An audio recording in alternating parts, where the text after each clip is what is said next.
Aujourd'hui, si vous prenez l'exemple de la Guinée forestière, nous pouvons faire des associations de producteurs de tomates, des producteurs de bananes, Mais il y en a. des manufactures de transformation. Oui, mais il y en a déjà. Non, il y en a peu.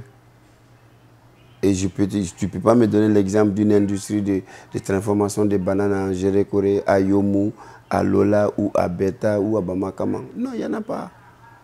Les gens consomment encore la banane à l'état primitif et on transforme encore la banane à l'état naturel, mais il n'y a aucune transformation, il n'y a aucune conservation. Il n'y a pas de conservation.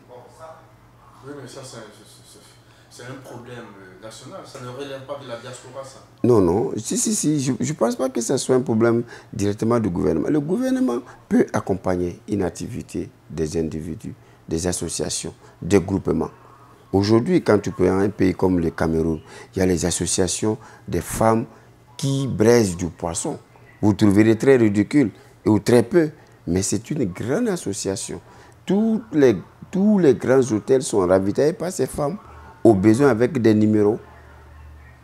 Et organisés par semaine, ces groupes de femmes qui travaillent sur du poisson et qui exportent, qui passent par tous les moyens pour que le consommateur mange quelque chose qui est soigné. Alors, où est-ce que tu peux me trouver une association de braisage de poisson à Conakry, ou à Dubreka, ou à Forekaria, ou à Kindia? Non. Mais il y a également l'association des producteurs de mil. Du mil, simplement du mil, au niveau de la partie septentrionale du Cameroun. Les gens se sont associés, ils ont demandé à l'État d'avoir des tracteurs, ils ont eu des tracteurs et ils produisent des hectares et des hectares. Est-ce que l'État guinéen est aujourd'hui prêt et disponible à offrir ces tracteurs également à la diaspora guinéenne? Si ça doit être une proposition. La diaspora aussi peut aussi proposer des tracteurs et demander des hectares à transformer. C'est vice-versa. Alors, est-ce que, à votre connaissance, vous connaissez déjà des actions entamées déjà comme ça de la part de la diaspora vers le gouvernement et puis qui ont été satisfaites? Oh, bon, disons, je ne peux pas vous dire aujourd'hui, en dehors des individus qui s'investissent au niveau de la Guinée, qu'il y a une association qui est allée vers la Guinée, vers le gouvernement guinéen pour demander quoi que ce soit. Mais les individus travaillent. Même ici, un taximan à New York, un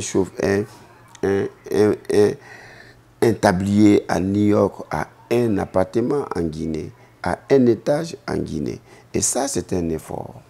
Quand vous y arrivez, il y a des parties du pays, quand vous y arrivez, on vous présente 1, 2, 3 bâtiments. On te dit que tout ceci vient de l'extérieur. Si ce n'est pas Angola, c'est les États-Unis. Si ce n'est pas les États-Unis, c'est Abidjan. Si ce n'est pas la Côte d'Ivoire, si ce n'est pas la Côte d'Ivoire, c'est d'autres pays. Et ça veut dire que la diaspora essaye de faire ce qu'il peut. Et elle essaie également de développer un système individuel. Et le système individuel ne suffira jamais dans un développement.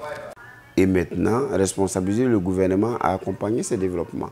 Mais on ne peut pas compter sur le gouvernement en tant que tel. Le gouvernement est là comme l'éclaireur qui guide et les mesures d'accompagnement.